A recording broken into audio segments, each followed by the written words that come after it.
Bismillahirrahmanirrahim. Assalamu alaikum. I am Bushra Gulzar and presented my lecture number 4, Biology 10th.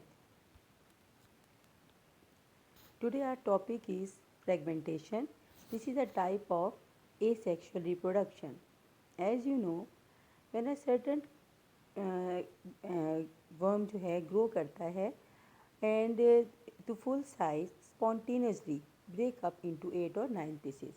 यानी कि जब वो grow कर जाता है स्पॉन्टेनियसली खुद ब खुद, यानी किसी चीज़ की ज़रूरत नहीं होती, किसी को करने की ज़रूरत नहीं, कोई फोर्स नहीं अप्लाई करनी पड़ती, स्पॉन्टेनियसली ब्रेक इनटू 8 या 9 पीस में वो ब्रेकअप हो जाता है. एंड ईच पीस जो है उसे हम क्या कहते हैं, फ्रैगमेंट. और हर पीस फ्रैगमेंट कहलाता है बच्चों. और डिवेलप कर जाता है into a full mature worm. एक पूरा मैच्योर वर्म बन जाता है. एंड द प्रोसेस, और ये जो प्रोसेस है ये बार बार रिपीट होता है इन प्लेनेरियन.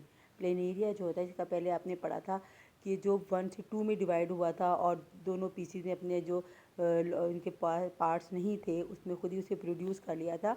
यहाँ पर ये देखें, ये एक जो प्लेनेरिया है कितने ज़्यादा पार्ट्स में जो हो गया है वो हो गया है, डिवाइड हो गया है, और हर पार्ट जो है उसका अपने पूरे जो है बाकी पार्ट वो कंप्लीट कर लेता है. नेक्स्ट बच्चे, इसकी ही टाइप है सेक्शुअल रिप्रोडक्शन की, जो कि मोस्टली यीस्ट में होती है और हाइड्रा में होती है, एनिमल हो, और स्पॉन्जिस में होती है, कोरल्स में होती है. वो है बडिंग. वो क्या है, बडिंग. दिस इज़ एन मोर एक और टाइप है जो है किसकी, एसेक्सुअल रिप्रोडक्शन की.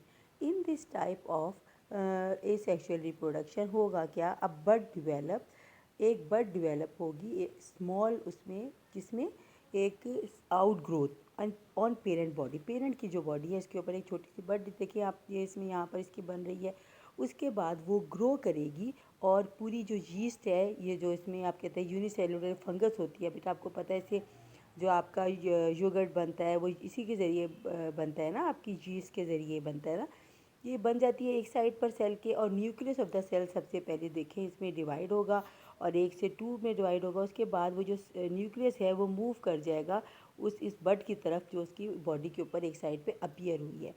और जब ये न्यूक्लियस डिवाइड होगा तो इसका मतलब है कि बॉडी भी रेडी हो चुकी है उस अपने आप को 2 में डिवाइड करने के लिए. जो बड है उसमें एक न्यूक्लियस उधर मूव कर गया है, और उसके बाद जो है ये टाइम होता है जो उसकी बॉडी है वो उसके बाद 1 से 2 में डिवाइड हो जाएगी, और वो बड जो है उसकी बॉडी से आहिस्ता से अलहदा हो जाएगी और इनलार्ज होने के बाद. और उसमें वही कैरेक्टरिस्टिक होंगी जो कि पेरेंट ऑर्गेनिज्म में होती हैं. द बड में सेपरेट, या तो वो सेपरेट हो जाएगी या उसके साथ अटैच ही रहेगी, मगर वो पूरा एक न्यू का आप कह सकते हैं न्यू सेपरेट जो है एक अपनी वो बना लेगी, इंडिविजुअल बनाएगी, मगर बाज़ औक़ात जुड़ी रहती है, समटाइम वो अलग हो जाती है. और बाज़ औक़ात ये कॉलोनीज़ बना के रहती हैं. बहुत सारी बर्ड जो होती हैं वो आपस में जुड़ी हुई होती हैं. नेक्स्ट आपका बेटा इसी में आपने पढ़ा था कि एनिमल जो है सच एज स्पॉन्जर्स जो हैं, स्पॉन्जेस होती हैं और हाइड्रा होती हैं, ये एनिमल्स हैं बच्चे.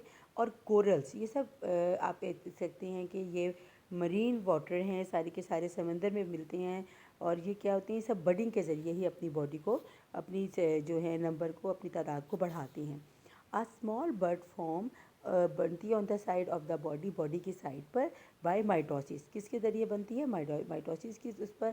और उसके बाद जो है ये the parent body and the जो उसकी ग्रोथ है, और the growth into new organism, वो न्यू ऑर्गेनिज्म में डिवेलप हो जाती है. ये देखिए यहाँ पे बनी है कि एक न्यू बनी है, और उसके बाद ये अलग हो गई है. ये हाइड्रा है बेटा, हाइड्रा से ये अलग हो गई है पूरी की पूरी. और इसके बाद ये जो हाइड्रा अलग होगा ये अपनी एक पूरी न्यू बॉडी बनाएगा, और ख़ुद भी इसके ऊपर एक बड बनेगी, और मज़ीद 1 के बाद 2, 2 के बाद 4 ये डिवाइड होते रहेंगे.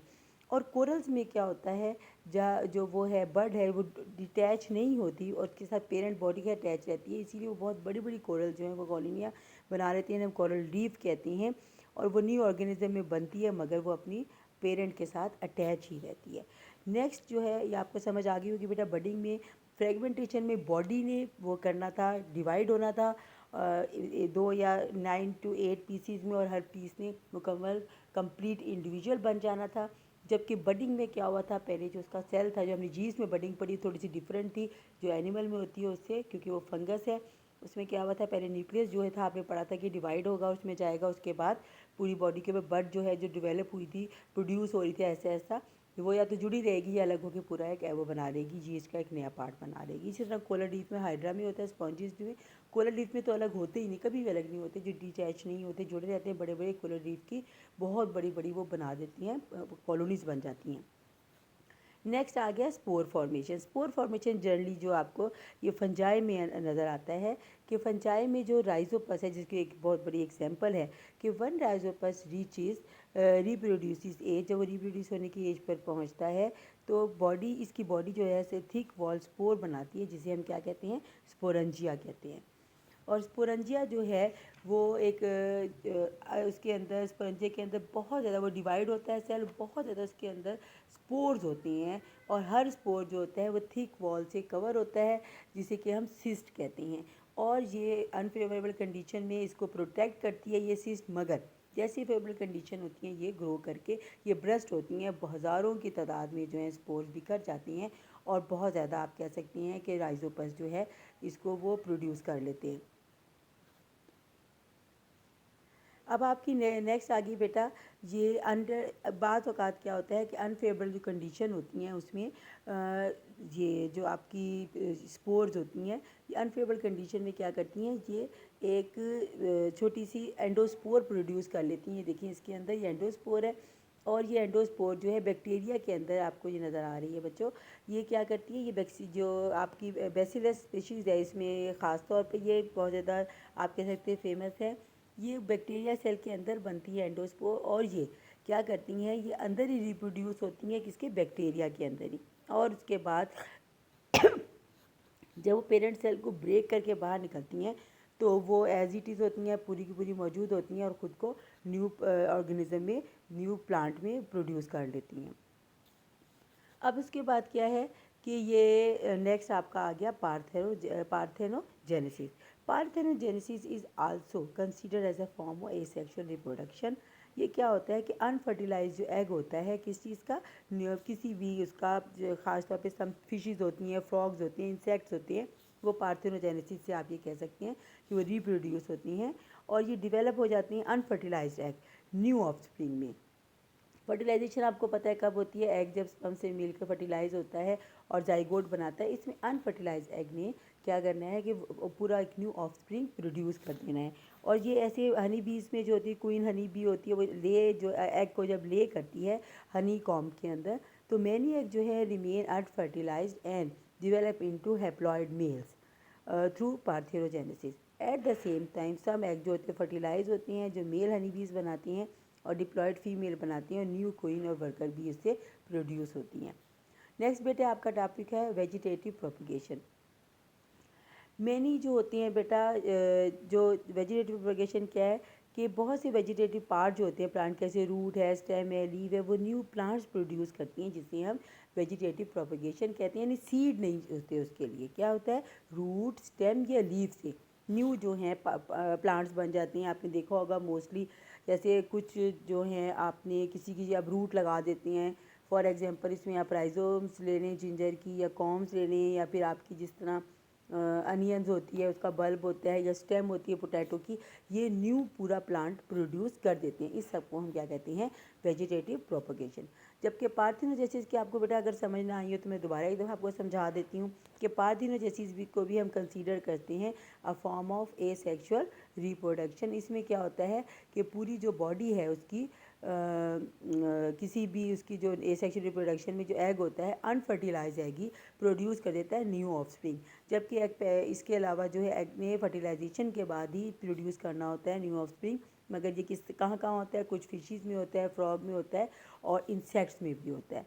और स्पेशली जब क्वीन होती है हनी बी, वो एग लेस करती है अपनी उसके अंदर जो उसका होता है cells of the honey comb में, बहुत से एग अनफर्टिलाइज रह जाती हैं, जो है ड्रोन्स बनाते हैं, वो अनफर्टिलाइज होती हैं, यानी कि वो न्यू फर्दर जो है न्यू वो प्रोड्यूस नहीं कर सकते जनरेशन। और उसी वक्त में कुछ एग जो होती हैं वो फर्टिलाइजेशन के बाद मेल बी में कन्वर्ट होती हैं और डिप्लॉयड फीमेल बनाती हैं न्यू क्वीन और वर्कर बी, जो उसी से प्रोड्यूस होती है। इसके बाद बेटे आपका जो है वो होमवर्क मैंने आपको दिया है। होमवर्क में आप लोगों को जो क्वेश्चन गिवन है आपने सब लिखनी है कि फ्रेगमेंटेशन जो है ये किस तरह न्यू ऑर्गेनिज्म प्रोड्यूस करती है। आपको पता है ये आपको मैंने भी एप्लेरियन में प्रोड्यूस मोस्टली होती है फ्रेगमेंटेशन। उसके अलावा आपने बडिंग को डिफ़ाइन करना है कि बडिंग कैसे प्रोड्यूस करती है न्यू कहते हैं पूरा ऑर्गेनिज़म। और इसमें आपको पूरा बताना पड़ेगा कि यीस्ट में भी बडिंग होती है, हाइड्रा में होती है, कोरल्स में होती है, स्पॉन्जीज़ में, सब में बडिंग होती है, मगर कुछ जो है डिटैच नहीं करते हैं न्यू ऑर्गेनिज़म को, कुछ अपने साथ अटैच रखते हैं। फिर मैंने कुछ आपसे पूछे हैं जो क्वेश्चन, वो आपने बेटे बताने हैं और कम्प्लीटली से अटैम्प्ट करेंगे आप।